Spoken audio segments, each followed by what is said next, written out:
Hi, this is Steve Sapato, and you're listening to Speaker Talks podcast for speakers, authors, entrepreneurs, and leaders in any business who really want to understand and grow their business. So, what I'd like for you to do today is, of course, subscribe to the podcast. If you can do that, that would be wonderful.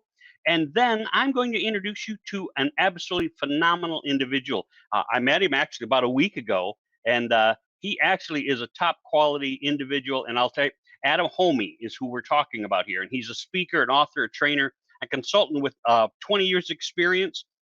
He likes to help you win at the game of business and marketing so that you can thrive from your intersection of your brilliance and your passion while making a difference for your community, your market, and your audience. Wow, I want to talk to this guy. How about you? Adam, are you there, buddy? Oh, no, I'm not there. I'm here. Hey, I had an old joke on that. It was like, hey, I can prove to you that I'm not here. Have you heard that one? Yes, I have. Yeah, I've heard, that was like 20 years ago. So for people who haven't heard that, basically, I'll do it real fast. But hey, am I in Chicago?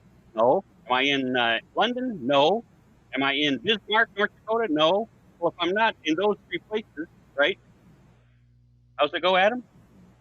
I actually can't remember exactly how it goes, but I can think of the joke. I mean, I am familiar with it. I just can't remember it right now. It's like, I need it right this second. Yeah, well, I'm going to leave. What are they? Oh, wait, I learned that this weekend. Cliffhanger, right? Cliffhangers, open loops, depending on which terminology you use. Christoph used open loop. Yeah, open loop. So Adam and I were at a speakers group competition this past week out in Las Vegas, and it was just a blast. We had a great time. Got to meet each other, got to introduce ourselves to each other. All the more reason why you should go to everything that you can go to. Go to the in-person stuff where there's more than one person. If you've been networking and you meet with one person at a time, that's a lot of time out of your day. But if you go and meet a whole bunch of people like we did this past week, it's going to really broaden. But I got Adam here because, Adam, tell us a little bit about you. All right, so my favorite colors, what I do is I work with business creators, entrepreneurs, authors, speakers, consultants to help them serve from the intersection of their brilliance and their passion and make a difference for their community, market, and audience. My favorite modality for doing so is by helping them launch and manage their podcasts so that they can use that as their number one networking, connection, and marketing tool. It's very interesting how all those things come together. And what I'm looking forward to is over the next, I think it's 30 minutes or however long we have here, getting the opportunity to share some of those insights with you. I think you're going to find that this is a very powerful thing that a lot of people are talking about and a lot of people are doing.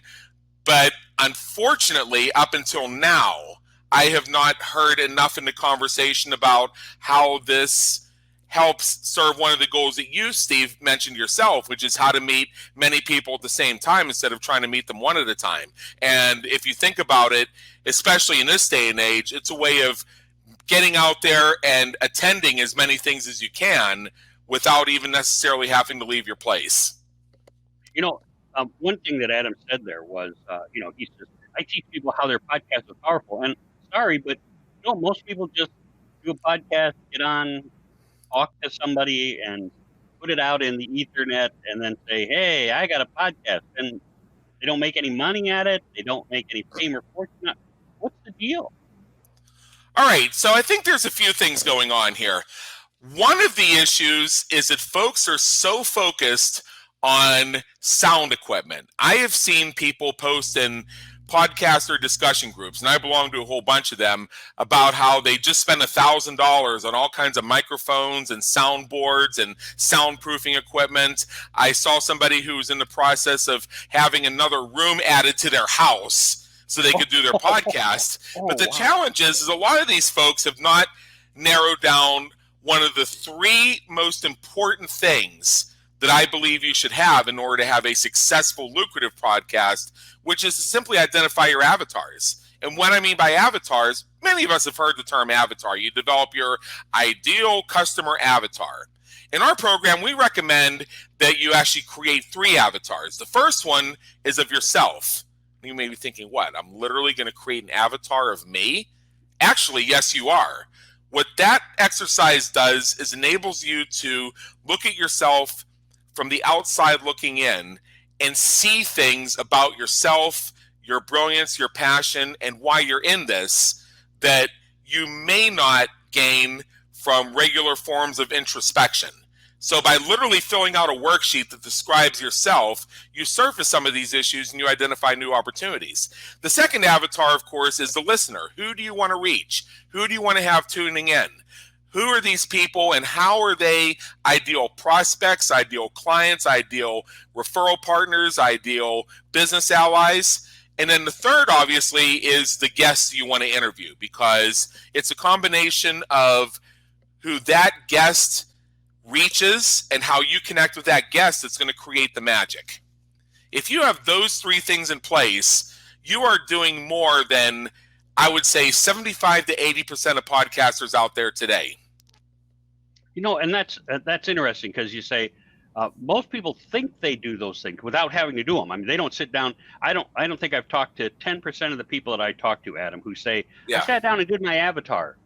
Nope. You say, hey, do you have an avatar? And they go, well, yeah. I go, what is it? And then they hem and haw because they're, it's somebody, but they haven't nailed it down, right? And that's what you have to do. Yeah, I mean, and sometimes when I hear avatar, it's like, well, it's a middle-aged man who likes Star Trek. Okay. If you have a podcast about Star Trek, then yeah, that's an avatar that's very interesting and probably pertinent. But it goes, I mean, while demographics such as gender, age, physical location, those types of things may play a role, getting into an avatar actually goes several layers deeper. And another part of what I encourage people to do is to also create the anti-avatar, which is, who is the avatar of the listener you hope never tunes in? Who is the listener of the guest you don't want to interview? Sometimes by seeing what we are not looking for, we can identify what we are looking for. In the same way that you can never truly experience the joy of being on top of the highest mountain until you've trudged through the deepest valley. That's a really good point. I think that's a lot of times matter of fact, I've invited people to join me on a podcast, and then I never broadcast the podcast, right? Because after you get a chance to talk to them, you think that's the person I want on, and then I didn't pre-interview, right? Right. Because to me, taking 20 minutes to pre-interview them and then doing 30 minutes of an interview kind of takes away from my experiential, type. Yeah, exactly. And so when they come on and you're like, yikes, that's either they were boring as heck or they didn't know how to contribute. What they had to say was not exactly lending to my audience. So, it's tough to make those decisions, isn't it? I have developed a way where it's become less difficult for me over time. And with your permission, I'd like to share a couple of the tactics. Sure.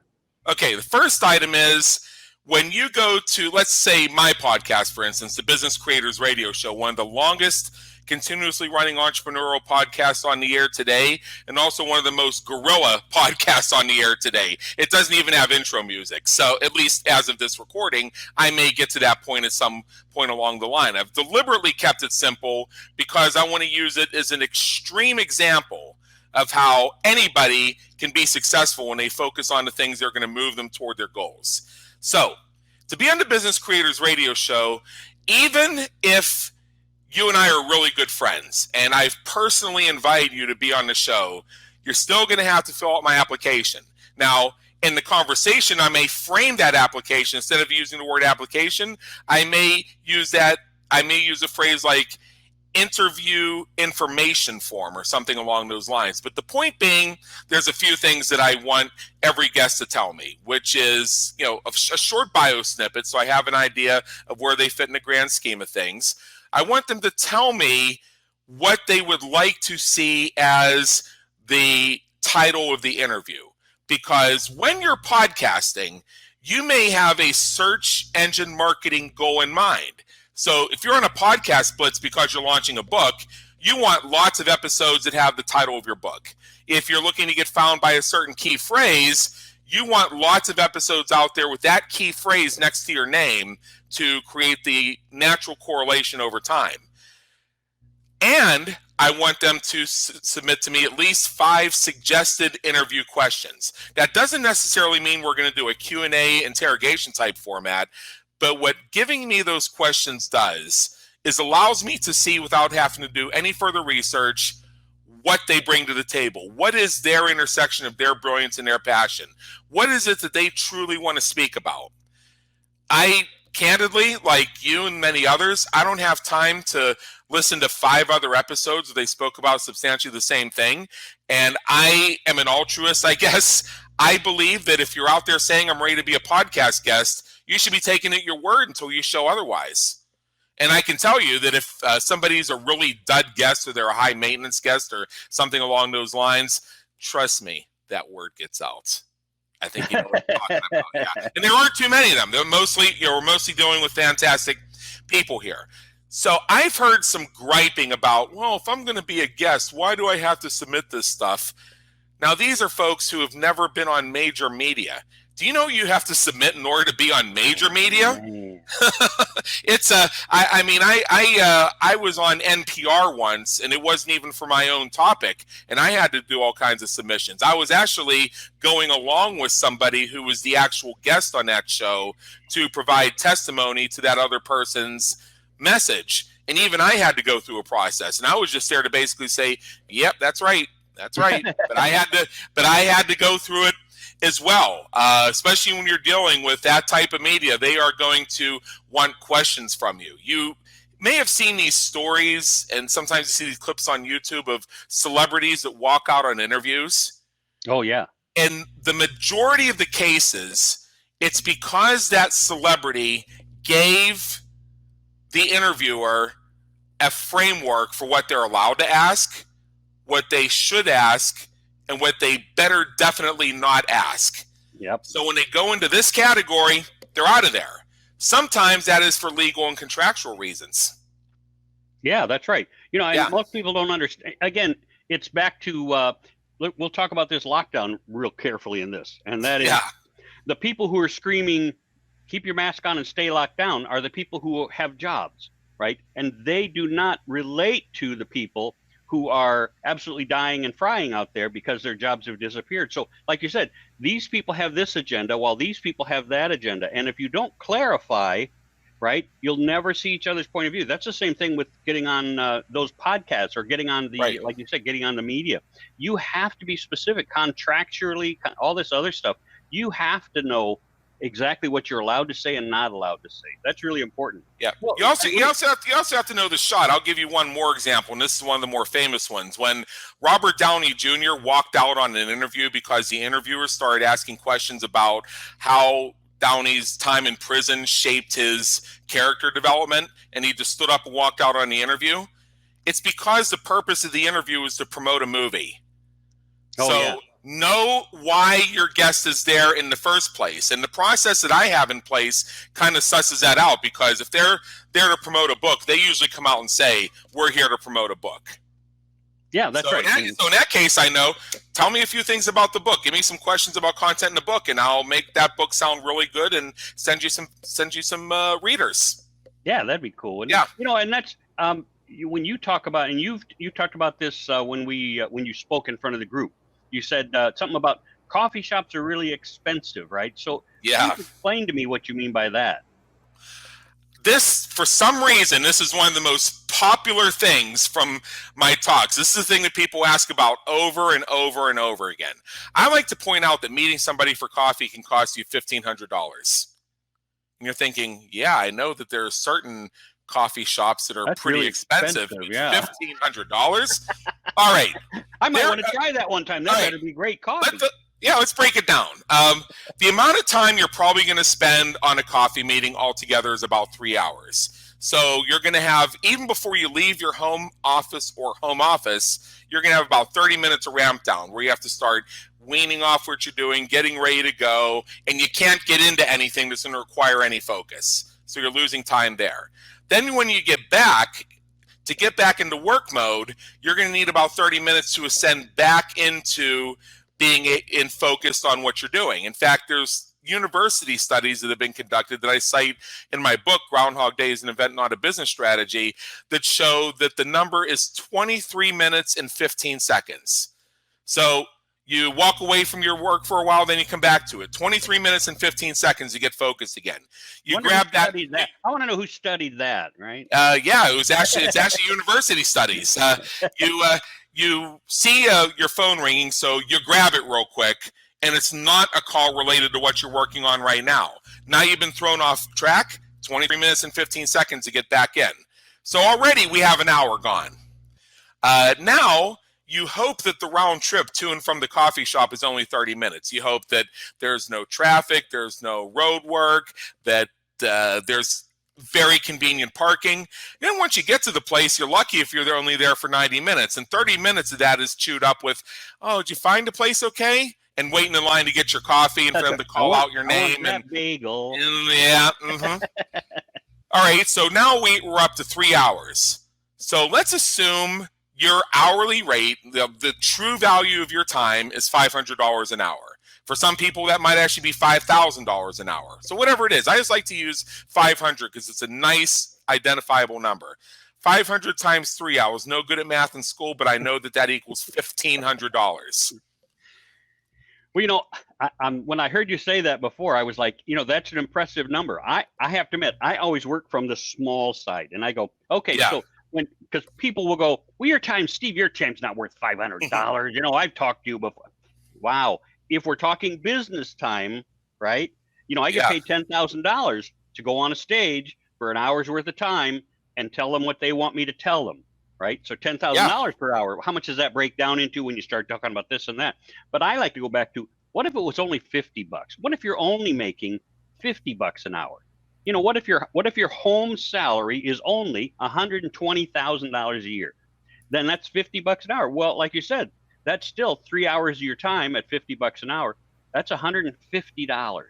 Now, if you like throwing away $150, right, which everybody who's starting a podcast thinks, wow, $150, right?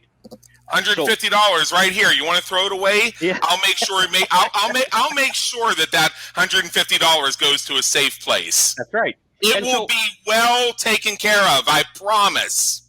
And so that's what you're saying then, is when we're talking about how much time do we waste by individually seeing people. That's one of the blessings that this lockdown has really done, is it gave us really a lot more, boy, we got to talk virtually. That way I don't have to drive to see you. We can do this. And when you talked about, I'm going to jump back, when you talked about how much it costs to set up your podcast, I was one of those guys 4 or 5 years ago who said, I need this. Or somebody else told me to get the Blue Mountain or something. And I got this big, nice microphone and I did this. And I was like, wow, that's cool. And then somewhere along the line, either that didn't work out or this, something. And you went to a headset. And now this is a $200 headset, but it does everything for me. I got my camera on my computer. I got the right software. Right, I use StreamYard for my stuff most of the time, and so for virtually, $300, you can set up everything. And people go, well, don't you have to have noise canceling, and don't you have to have? No, you don't, right? So a lot of people put so much into, how do I start a podcast? But I'm going to back up because I got several other questions for you, and we're about halfway through. Okay, good. For public speakers, this is a really tough time, and so there's not very many stages available. And there's a lot of competition for them. How does me hosting a podcast help me? All right, few different ways. And this is actually one of the biggest. Let's say that you have a conference organizer or a meeting planner who's looking to hold an event. One of the things they have in their consideration when they identify their speaker lineup is, which speakers can help attract more people to my event? I know every stage I've ever been on, every event I've ever spoken at, I've gotten a combination of financial incentives, pressure, threats, and nice questions about, hey, have you promoted it? Can you bring some people in? So when you have taken the time to establish that you have your own media presence that you control, that sends a signal that you have invested in your own business, your own brand, your own tribe building, to the extent that you actually have something you can call your own show. Like you have your show, I have my show. So it's implied and connotated, if that's a word, that you have a following. And if you were to tell this following, hey, come see me speak at this event, they may well do that. That's number one. Number two, and I alluded to this earlier, is if you want to get on other forms of media, they often bring on interview guests, interest contributors, what have you, based on the exact same thing. Like I'm going to, we don't have time for me to be fully fair and balanced, so I'm just going to use an obvious example. Let's say Tucker Carlson, and I'm just going to look at this from a factual point of view. One of the contributing factors to Tucker Carlson getting his own show on Fox is he had his own media network.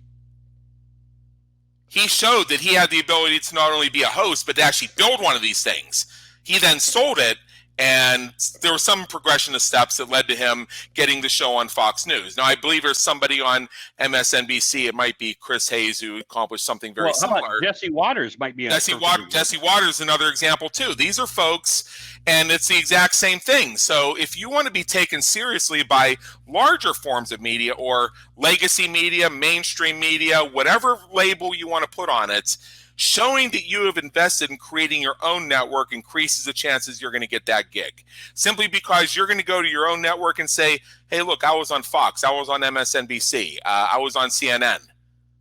Because they need the ratings. They want to show their listeners that they interview top people who are in the know and are plugged in. So by hosting your own show, you illustrate you are those things. And the third item is, candidly, there aren't going to be a whole lot of stages for us to get on physically. My prediction is even once most of the effects of this bug move past and we figure out where we're moving from here, one of the last things that's going to come back alive is physical conferences. So in order to be in a pole position to start lining up those stage gigs once it happens, having your own platform, you're like literally building your own virtual stage, is going to help put you in that pole position. Even right now, if you want to be on virtual summits, and I know I get invited to virtual summits all the time, one of the first questions they ask is, how big is your audience? Your audience is likely to be bigger when you have a show. Yeah, that's right. Very good point. Yeah. Very good point. Oh, well, what about the people who are just starting? They don't have a website. They have no list. They have no following. What are they doing? What are they doing? Well, if they're smart, they're getting started with it. You don't necessarily need a huge list. You don't have to do a big launch around it. What's important is you get the show organized and you start interviewing people, because as you start interviewing people, even if you're a newbie that's just starting out, they are likely to view the fact that you interviewed them as them being credentialized in the eyes of their own audience, are going to want to share it with people. I like to tell people that my first celebrity guest on my show, and I booked him on my show 8 months after I launched, was Larry Winget.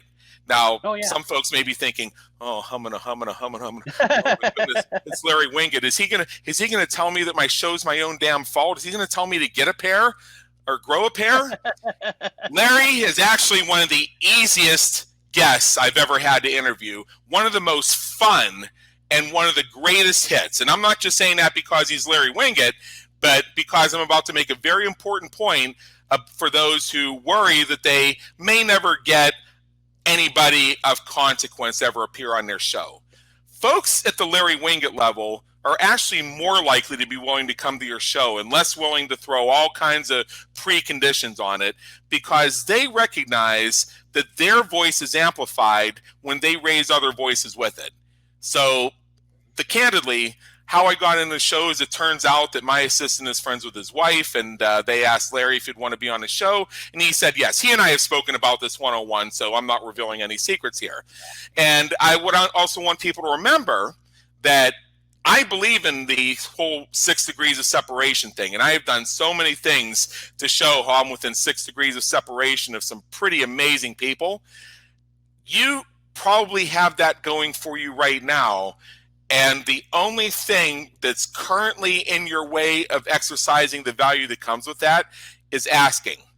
So one day I went to my assistant and I asked her, who do you know that we could have on the Business Creators Radio Show? And she gave me a list and Larry was on it. I said, we could really get Larry Winget? She said, sure.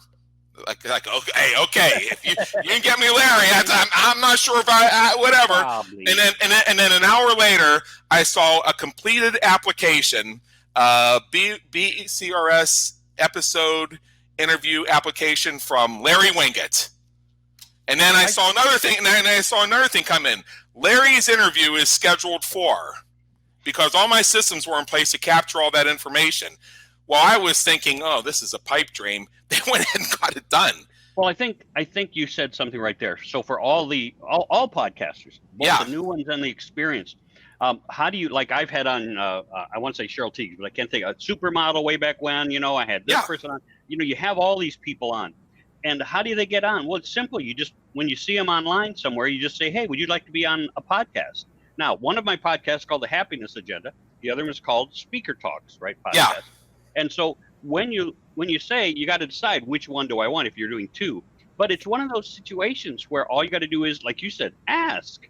I'm one of those, and Adam, I've been doing this for 40 years, which is I don't think celebrities are anybody special. They're somebody who got a break. The difference between Mickey Mantle, who went to the majors and got all this stuff, was somebody put him here, put him there, got him there, and then somebody else who was like right next to him didn't get put there. And so when he got not put there, he didn't get the breaks and that happens with every celebrity along the way. You think if you go back to an interview Kevin Costner did on The Tonight Show, he tells how he got discovered while he was hustling coffee. And somebody said, hey, you should do a thing for us, one of those not interview, but tryout. And that's how he got discovered. But it was, and somebody else I was watching, another big name celebrity said, they said, I had this part. And he said, I walked in and they said, what are you doing? And he said, well, somebody said, I have this part. And they went, no, we're still interviewing. He said, no, I think that already has been given to me.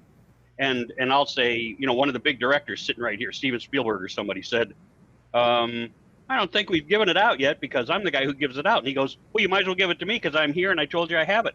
And they probably did a little more interview, but he impressed him so much that he got the job. Yeah. What's important there is that we need to learn to ask, right? Matter of fact, my newest book is called Shut Up and Succeed. And it's all I love that. It's almost like say no to success, which is one of my favorite sayings. Yeah. And that's what it's all about is you have to ask, you have to listen. So you ask, then you shut up and you listen to all their stuff. Then you ask again, you shut up and you listen to all their stuff, and asking the right questions in the right way, asking them in the right order. All that falls together. Yeah. And so, yep, you're right. When we're talking about success in podcasting, but I'm going to ask you a couple other questions that every podcaster wants to know. It's like, yeah, but how do you make money podcasting? That kind of flows from where we are actually. And this is where I was wanting to go next. Many entrepreneurs look to fill their client portfolio through offering things like free strategy sessions or going to their network and saying, hey, any chance, what are you doing this afternoon? You want to hop on the phone for 10 minutes real quick? Now, a free strategy session, okay, there's nothing free in this world, and you're going to get pitched, right? And so a lot of people will turn down the opportunity to be on a free strategy session, even if they're potentially interested in working with the person inviting them, because they're not in a position to say yes today. So they'll just pass the opportunity, and then there goes the whole thing. Now, as far as, hey, can we hop on the phone? There's a way to ask people that. Now, unfortunately, a lot of people do it in a way that what it really translates to is, hey, I have this new thing that I'm trying to raise cash for, and I'd like to tell you about it in the hopes that you volunteer yourself as a client. Well, even though that is the goal, there's a way to phrase that so that it doesn't feel that way. And I have an entire curriculum that I've shared with a couple other people called the Messenger Magic Method that helps you reframe that conversation so that it doesn't feel that way. And if the conversation doesn't go that way, it can still be a productive conversation. Now compare, hey, sign up for a free strategy session, or hey, can we hop on the phone real quick to Steve?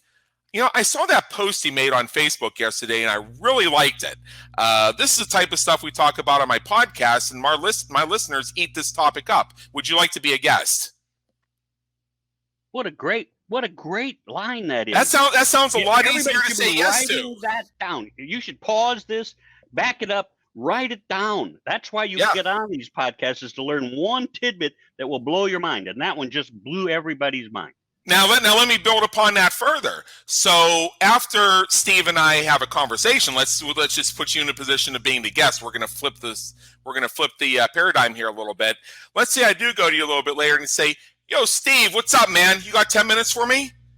Steve's much more likely to say yes, because me having interviewed him on my show, we've already had the time to establish some rapport and some know, like, and trust. We probably connected on social media and commented back and forth a few times. We might have seen each other around at a couple events or a couple virtual summits, a couple networking groups, either physical or online, something like that.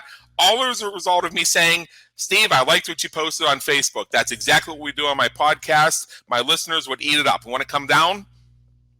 See, what a great, and it is. It's a great eye opener. It's a great conversation starter. It's a great way to get somebody to go, "Who are you and what's your podcast?" Right? Yeah. Because, let's face it, I book myself as Steve Sabato, the most famous, unfamous speaker in America. I love that, by the way. Thanks. But, nobody knows me. And people go, "Well, why do you say it that way?" I go, "I've been a corporate trainer for 40 years. A lot of different corporations know Steve Sabato, but I'm not Tony Robbins, right? I don't go out to the public most of the time. I'm not out there being seen. And so therefore, I'm famous in this niche, but per much unfamous, right? And so it's important for people to understand that how you set yourself up for all of this is important too, because most people haven't heard of Steve Sabato. So I can write down, matter of fact, I wrote it down, just so you know, Adam, if everybody else didn't write it down, they should have. This is the kind of thing my podcast listeners eat up. Would you be interested in being a guest on my podcast? Right? And now I'll refine it more with what you already read when I go back and listen to this again. But what a great opening, what a great intro to people to say, now that means, how many times have I been on LinkedIn? I keep moaning to my wife week after week, month after month. I write to people on LinkedIn because I see their little blurb and I go, I think that's somebody who could, might connect with and prosper both of us. And so my opening is always, "Hi, I saw your LinkedIn. I'd be curious as to whether you and I think we might have a synergy or something we can do that would benefit both of us." Yeah. Right. And 40%, 50% of the time, I don't get any response. That's a funny thing. Those types of messages tend not to get very far. And but the other 40% that I get back is a sales pitch. Yeah, that's the other thing too. It's like I get the response of, "Yeah, that sounds really good. And by the way, I have this special report that blah blah blah blah blah blah blah." Now let me make another point that just came to my mind, and I keep citing Larry Winget because he's just a great example, and he's somebody who everybody knows, and everybody I know who knows Larry loves Larry. That's right. Let's say that you want. Let's interrupt. For people who don't know Larry, and I'm trying to remember, is he? Make sure I got it right because I've listened to so many speakers. But Larry's the kind of guy who's a no BS kind of guy. Big league. Big league. Okay. I mean, this is a guy who wrote a book called Grow a Pair and another book called Your Kids Are Your Own Fault. He's that type of guy, the kind of guy that I can really resonate with. All right, so let's say you want to connect with someone like that. If you go to someone at that level and you say, "Hey, can we hop on the phone real quick?" Well, they probably don't even know where their phone is. Like, I don't know where my phone is right now. But if you go to them and say, "Hey, you want to be on my show?" They're going to say, "Oh, this is somebody coming to me from a place of service. It's going to help me reach more people." Yeah, sure. It's the same thing with if somebody ever comes to me and says, "Hey, I'd like to pick your brain." My first question is, "You got a podcast?" So, yeah. I say, "Well, have me on your show and promote the hell out of it, and I'll give you some good stuff. I'm not doing that one-on-one for free." And if you don't have a my brain hurt like hell. Yeah, if you don't, it's like, you're not just going to shove implements into my brain. That's not going to work. And if you don't have a podcast or don't want to interview me, then here's my rate. Because candidly, that's valuable. That's valuable stuff, and I can get the value a couple different ways. One of which is reaching new audiences with that information, and at the same time, the person who wants the information gets it for themselves. Or if they want it one-on-one, then they can pay a coaching or consulting fee, and that's fair. So if I wanted to learn how to become a famous, unfamous speaker, I would have you on Business Creators Radio show. In fact, you should probably come over. If I and that's going to be a way that not only can we gain some information for me, but candidly, it helps you become a little less unfamous. That's so right. I'm giving to you. I'm leading with a give. Right. I'm leading with service. And that's where hosting a show changes the conversation. Go ahead. That's right. The reason I asked Adam onto my show was because I knew that he had a ton to offer to you, my listeners, and that's why he came. You know, there were lots of speakers at that event. Most of them didn't get invited, right? Almost none got invited. A couple, because you have to have something that brings it to my people. Now, we need to find out how to get a hold of you. So your website, your email, all that good stuff. Yeah, well, I like to lead with service as well. So I have a gift for your listeners. Cool. No matter when you're listening to this, go to InDemandExpert.com/reach. That's www.InDemandExpert.com/reach, and you can learn a lot more about how this works. It's a training module. It's a video that you can sign up for and download, and you can check it out from there. I also encourage you to connect with me on social media. I am probably on like 20 different networks, but I'll tell you candidly, my Facebook and LinkedIn personal profiles are the two that I actually do. So connect with me on one of those and just say that you heard of me from Steve's podcast, and that'd be great. That way I'll recognize you and know where you came from. We can have a conversation from there. And I also, if you want to send me an email, you can just go ahead and do that at hello@indemandexpert.com. That's the third way to do it.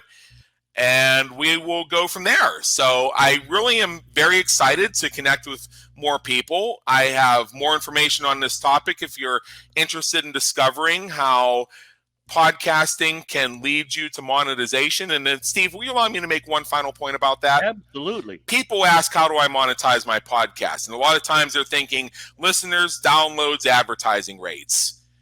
When you are, like right now, Steve, I know that you love your audience and your audience loves you. But let's be candid. Who's the most important listener on this episode right now?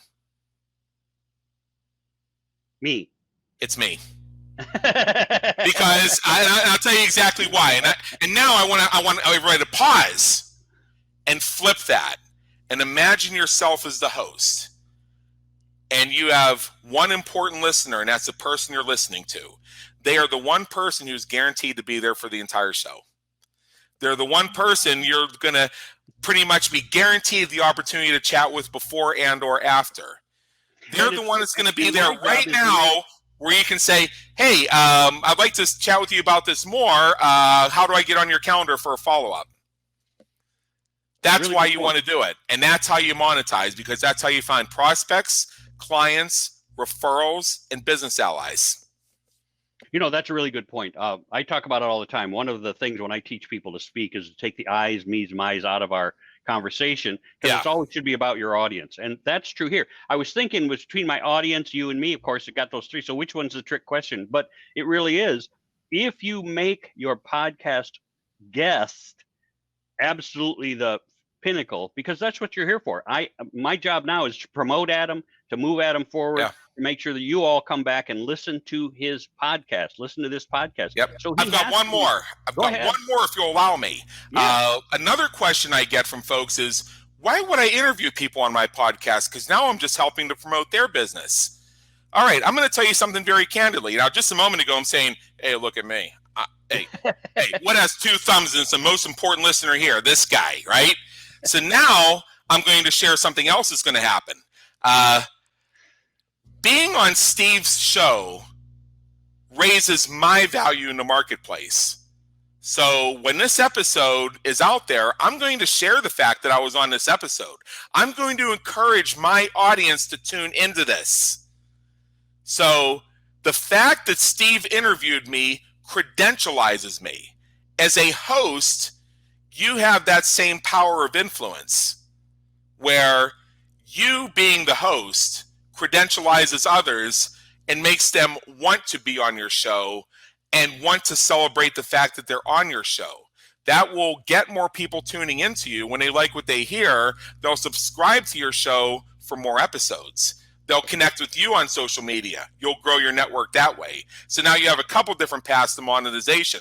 One that's relatively fast and one that may be more like planting trees in the forest, but that forest will in fact grow. And the rain you spread on the forest is more and more content, more and more episodes, more and more interviews.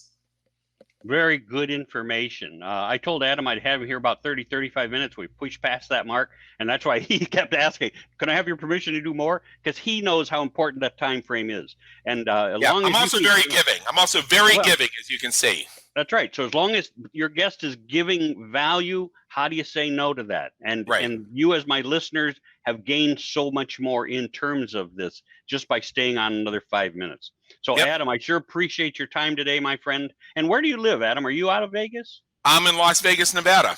Yeah. Okay. And so, hey, I don't know what your temperature is there, but it was cool the last time we were there. So it's only like 75 here. That's cool in Florida. Yeah. It's a little bit cooler now, but those of us who live in the warmer climates know that when you get into the 50s and 60s, man, that's cold. But if you're living in Minnesota, you got a t-shirt, shorts, and the convertible top down. It's just relative to what your experience is. Everybody has their own truth. Everybody has their own set of surroundings and things that impact them. And having conversations with people helps you explore more of that and makes your life experience that much richer. That's right. And Adam has been fabulous. It's been fabulous to have you on, Adam. I appreciate your time. Certainly, we will be connecting more and more as we go. By the way, I'll be on with Bill Walsh. He's down here in Tampa this next week. I'll be on stage with Bill this coming week also. So that was fun for me to be able to grow that part. If you guys need any information, there's obviously the free thing that Adam wants to give you, that InDemandExpert.com/reach right there on the screen. If you're not on the screen, if you're listening to it, it's in www.InDemandExpert.com/reach. And if you have any questions, call me or write to me, steve@stevesapato.com. So if there's something you missed because you don't have it on your visual part, we'll be glad to give it to you in an email. So I look forward to hearing more from you. This is Steve Sapato with the Speaker Talks podcast. Please subscribe so that you don't miss another great episode like this with all this wonderful information. Adam, one last comment, one last share. I just invite everybody, serve from your intersection of your brilliance and your passion, and take the steps forward today that will help you make more of a difference for your community, market, and audience. They're waiting to hear from you. Cool. Remember to give. So I hope you all have a wonderful week, and remember to bless everyone. God bless.